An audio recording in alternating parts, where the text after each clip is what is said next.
Hey, the circle is spinning and we're back with another Money Moves. It's Tuesday. I'm your host, John Cleaver, and we've got Wendy Lee, the financial queen of the Southeast. Is that your title, actually? Or Sure, I'll take it. Yeah. So, welcome back, everybody. We've got some good stuff happening today. We're going to talk about money mindset and what it takes to build wealth and what may be up in here keeping you away from wealth, that middle class broke mindset. We're going to talk about that in just a second. Do us a favor, click that little share button down below and let your friends know that we're getting ready to get started. We'll start here in just a few seconds.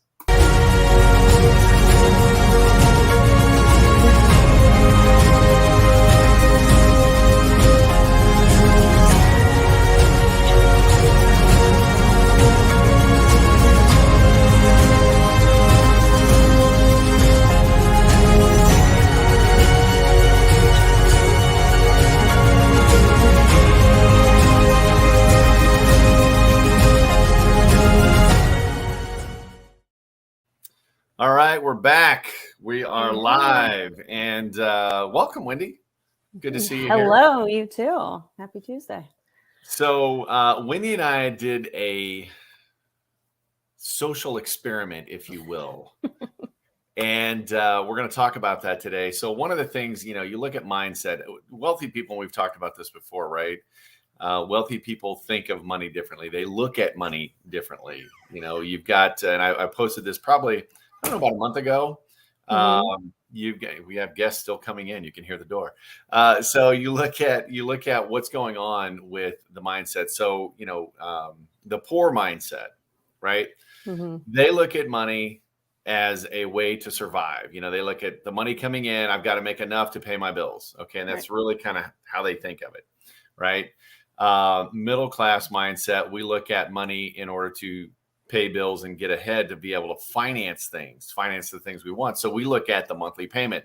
That's why you see car dealerships and whatnot. This is what the monthly payment would be. This is what the monthly payment would look at. Buying things, we think, okay, yeah, I can afford that monthly payment. Right. And so I'll do it. That's why car loans have gone from what was traditionally, I remember when I graduated college, the average car loan was about 4 years, maybe 5 years. And now it's like 84 months, 96. I mean, it's crazy how far they extend it out because they know middle class mindset is all about the monthly payment. And wealthy people look at money as, how can I leverage this dollar to make 4 more? Right. They want that money making money. So why don't you share our experiment, what we did, and we'll talk about some results. So we both made a post on social media at different times.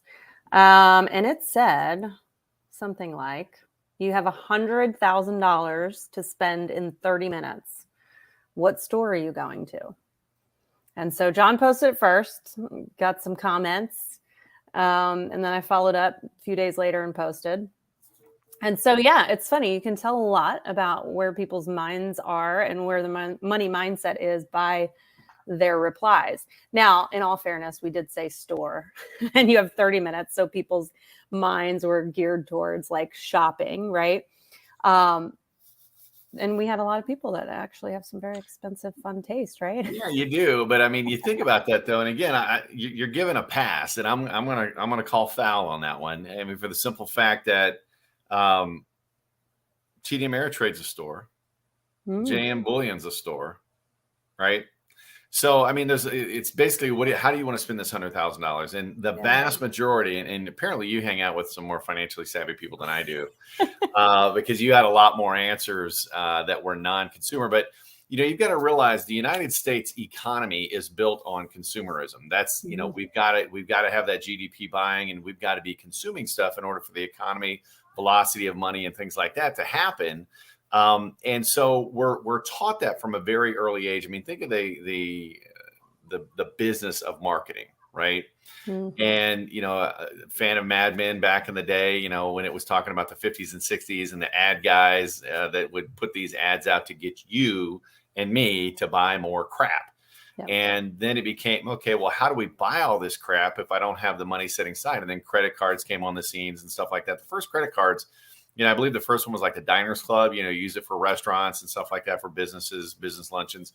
And then it became, hey, this is a great way to get people to buy stuff with money they don't have. And that's where it became easier and easier. And so this whole society is, we are bombarded by marketing and things like that to get you to buy stuff. So now that is ingrained in our heads. And so the vast majority of the responses I got were all that consumeristic buy crap. So you have $100,000 windfall. You've got 30 minutes to spend it, right? What do you do with it? And the answers I got, the funniest one, I guess not funny, but it was buy a Rolex, right? And, go out and drop $100,000 on a Rolex, not invest or anything, but there was, go buy cars. I did have a couple pay off my house. Okay. Which I can get behind that a little bit. I'm not a big fan of paying off your house early. Time it with retirement, but not just pay it off to pay it off, because you can go and grow it somewhere else. But those were a lot of my responses. I don't know if you had some fun ones too. Yeah. Well, my favorite was Costco. She says you can get everything there. There you go. You can get everything there. I had a lot of paying off my mortgage and paying off my car or buying a new car. Lots of that. I had one smart, savvy guy. Maybe I'll hold his answer. Something that I think you would say, John Kleber. You can tell who has fancy taste, who loves what they do for a living. My friend who's a photographer said, go to the Sony camera store. I could spend that in 15 minutes. But yeah, a lot of people, a couple people saying they'd give it away. But mostly I feel like going through this is people wanting to pay off things. So, but that tells me, right, that we all have a lot of debt, right? We're in even feeling regretful. If that's our first thought is we want to pay off the debt, then it's not debt we're really excited about having, right? No, and that's one of the things and I'm trying to pull up something right now that I saw today. But it's one of those things that's money you've already spent. You've already spent it. When you've got debt, that means you're spending money that you don't have to buy stuff. And you probably don't need the stuff, right? It's wants versus needs, right? And I actually had a person respond with that, want versus need. They had some home improvements that they need to get done, but that's not what they wanted to do with the money. So that was kind of a good observation as well. But in looking at that, it's scary what's going on in our debt. And I can't pull up the number here real quick. I was trying to get it fast, but we're closing in on $1 trillion in credit card debt in the United States, consumer debt.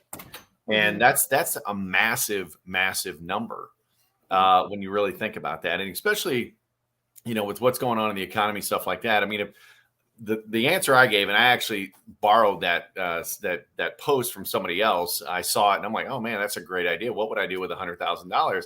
And I immediately said gold and silver. Yeah. Because the economy is right, is kind of in a shaky space right now. The dollar is in a shaky space right now. So a great way to hedge against that is, with gold and silver and precious metals and things like that. And it's quick. You can do it literally within a 30-minute time frame. And I did have one other person on my post respond with that as well. But, going back to that consumer mentality, I mean, that's really what's holding middle class back. Yeah. And, and I'm not trying to judge anybody. I've been there. I was there. Right. But you look at that mindset of what's holding you back. If you're listening to this, and you're one of those people that I just can't seem to get ahead. What's going on? Maybe look at your mindset and what's going on. Where is your priorities with your money? There's a couple of gurus out there, Dave and Susie, right? They give some good advice for a triage, but it's not really to build wealth. They're not doing the things they do to build wealth, right? They're past that phase now. He's filed his bankruptcy and things like that. And, he's rebuilt everything. And now he makes his money from books. Okay. But you look at a windfall, what are you going to do with that? What would you do with that?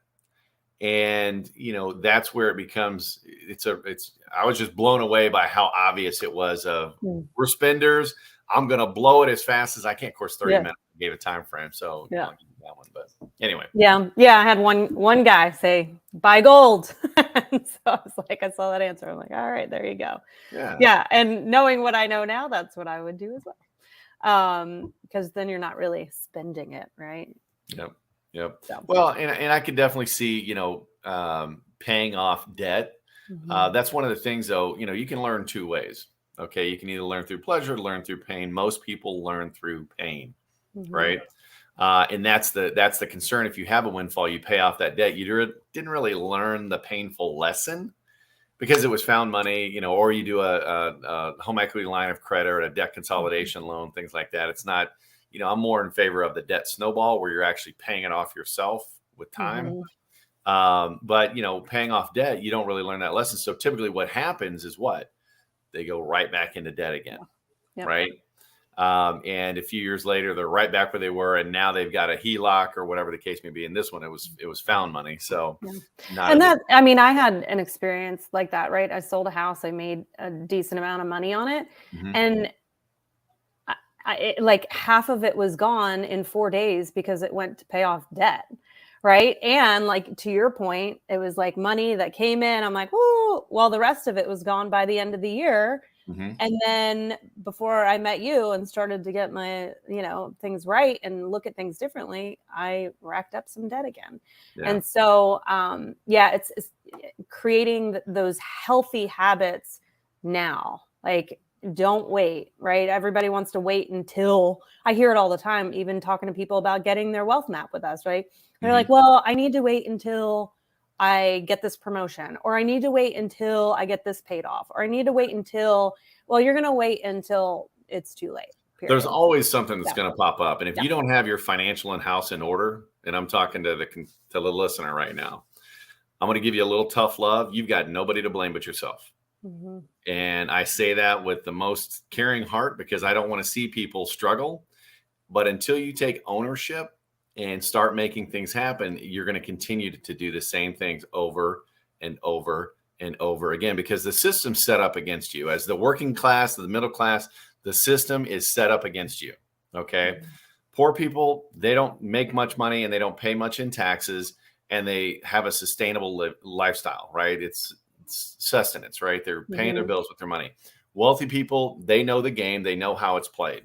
They know how the tax rules work. They've got a team of people around them that are helping them figure through things. Okay.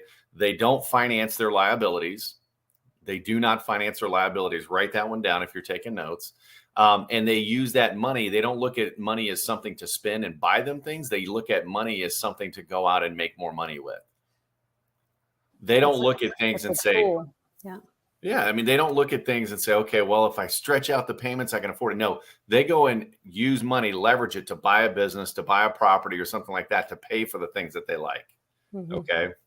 Middle class, what do? We look at it. I got it. I want to enjoy my life now.